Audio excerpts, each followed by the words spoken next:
This is the Strait of Gibraltar, which the ancient Greeks and Romans referred to variously as the Fretum Herculeum or the Pillars of Hercules. This relatively insignificant distance separates two continents and denotes the point where the Mediterranean Sea and the Atlantic Ocean converge. Many people have pondered why the two continents aren't connected by a bridge given the tiny distance that separates them and the fact that there are more than 60 bridges in the globe that are longer than 8 miles. For decades, people have considered how to close the distance between Europe and Africa, and many different ideas have been proposed. As a critical connection between the European Union's 447 million people and Africa's 1.4 billion, the crossing's geopolitical importance cannot be overstated. With improved trade and transit between these two important regions, the potential economic benefit of such a connection is substantial. Then, why isn't there a building like that? Is a bridge or tunnel across the Strait of Gibraltar in the works? Well, let's find out. Remember that subscribing and activating the bell notification feature will make you stay up to date with business, history, international relations, geopolitics, and world affairs shaping the global climate and our civilization. The length of the strait that separates the Atlantic from the Mediterranean is around 57 kilometers or 36 miles. The strait narrows to a little over 8 miles between Point Moroccan, Spain, and Point Sierras, Morocco, which is about the same distance as San Francisco to Oakland. Only through this channel can the Mediterranean Sea be reached from any other body of water. The Western Mediterranean's man-made Suez Canal links the Red Sea and the Indian Ocean. The Strait of Gibraltar is also considerably larger and more accommodating to huge ships. This means that the channel is routinely traversed by a vast fleet of cargo ships and commercial vessels. More than 100,000 vessels are said to transit the Strait of Gibraltar annually. The Suez Canal sees over 20,000 ships every year, while the Panama Canal, which connects the Atlantic and Pacific Oceans, sees just about 14,000. Merchandise destined for the Middle East, Africa, and Europe often travels across the Strait of Gibraltar on its way from the Western Hemisphere. However, the strait also sees a great deal of commerce heading east toward Asia and China. Ships carrying commodities from the Middle East, Africa, and Eastern Europe sail west to deliver them to customers in Western Europe and the Americas. Due to its proximity to Middle Eastern countries wealthy in fossil fuels, the Strait of Hormuz sees massive shipments of oil and natural gas. Every day, more than 300 oil tankers pass across the Strait of Gibraltar.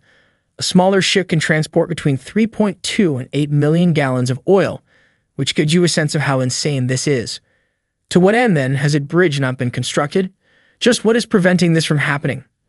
Many committees and private companies have been commissioned to investigate the possibility of such a project, and many of them have come to the conclusion that a bridge might be built, but there are substantial challenges to be met. Sadly, there's far more conflict and disagreement between the governments of Spain and Morocco than there is any form of accord, which is one of the main problems blocking a bridge from being built.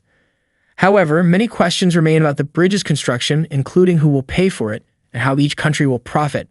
The cost of building a bridge across the Strait of Gibraltar is projected to be between $5 billion and $20 billion. Either the governments of Spain and Morocco would have to chip in, or the entire cost would have to come from someone else. The issue is that the economic benefits of the bridge construction are quite small. If a bridge across the strait generated substantial income from travelers or commerce, it would be an excellent investment. That's a start, at least. But that's not how it works at all. If you're seeking for a different way to go across the Mediterranean, you can take a ferry, which carries about 5 million passengers annually, a plane, or a private boat. In contrast, there is the UK's very own Channel Tunnel. It was built for the equivalent of $14.5 billion, including funding from the United States and France, and it sees about 20 million passengers annually. Freight ships make it economical to move massive quantities of freight across the Mediterranean. Therefore, the Spanish and Moroccan governments have no need to invest in a bridge project. Let's be clear, even across the narrowest part of the Strait of Gibraltar, a bridge is quite feasible with today's engineering. Again, multiple bridges spanning several miles have been constructed and are in regular operation. Crossing the Strait of Gibraltar by means of a bridge is problematic since doing so without interfering with shipping channels is easier said than done. Engineers would want to build a bridge at a narrow spot if at all possible. The bridge's length requirement is 12 miles.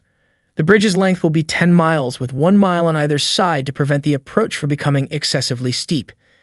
Keep in mind that any bridge spanning the strait must allow ships to pass through. Due to the high traffic volume of vessels passing across the Strait of Gibraltar on a regular basis, a drawbridge is not a practical solution. There would be massive backups of cars for miles as they waited their turn to cross the intersection. People would wait in their cars for hours for the drawbridge to go down, during which time they would read or look through their phones. The Danyang Kunshan Grand Bridge in China is the longest high-speed rail bridge in the world. The length of this bridge is 164.8 kilometers, 104.2 miles. The Botany Expressway is the longest bridge for automobiles and trucks at 53.9 kilometers, 33.5 miles. Therefore, engineers have no issues with length. The height needed to pass cargo ships beneath the bridge without stopping traffic is problematic. The Evergreen class of cargo ships are the largest in the world. Samsung Heavy Industries constructed these ships, each of which is over 100 feet in height and can transport 24,020 feet of cargo. The ship requires dozens of feet of clearance to pass under a bridge despite the fact that a significant portion of it is submerged. What's really worse is that new, larger ships are constantly being planned. To prevent having to raise or lower the height of the bridge every decade to accommodate for rising sea levels, engineers planning a bridge to span the Strait of Gibraltar should raise it to a height of at least 100 feet above sea level. The reality is that building the bridge is beyond our capabilities. When trying to satisfy the needs of both the motorists crossing the bridge and the cargo ships passing through the strait, an engineer is met with a myriad of challenges. The largest obstacle to constructing a bridge across the Strait of Gibraltar is not even this. We will have to travel to extreme depths below the surface of the Earth itself to investigate the biggest barrier on our path. Even though a Gibraltar Strait crossing bridge would have to be constructed to resist Atlantic hurricane force winds, that is not the greatest threat to the bridge's integrity.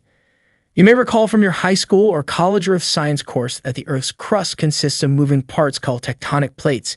Geological activity, such as earthquakes, is common in regions at the boundaries of two or more plates.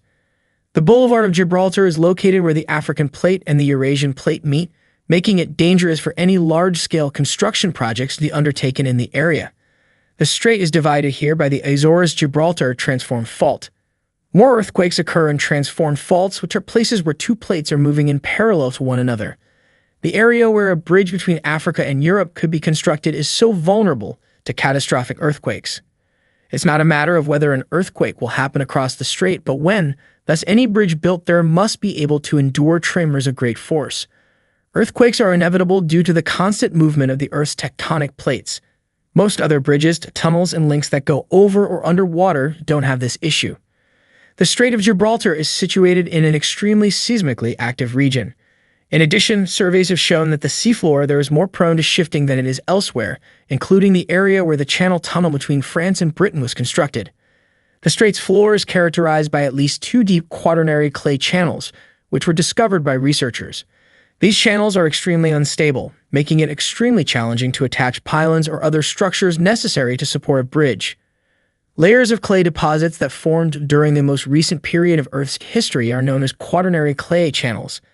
These quaternary channels are characterized by unconsolidated clay deposits that are quickly displaced by pressure or natural processes. Due to the location of the Strait of Gibraltar and the composition of the Earth's crust in the area, geologists caution that any built-in project developed there could be prone to catastrophic failures. The presence of these unstable clay canals makes it highly unlikely that a bridge would ever be built between Europe and Africa. And that concludes today's discussion. Kindly return the favor by liking, subscribing, and activating the bell notification to stay up to date with all we do here. Thanks for watching. See you in the next video.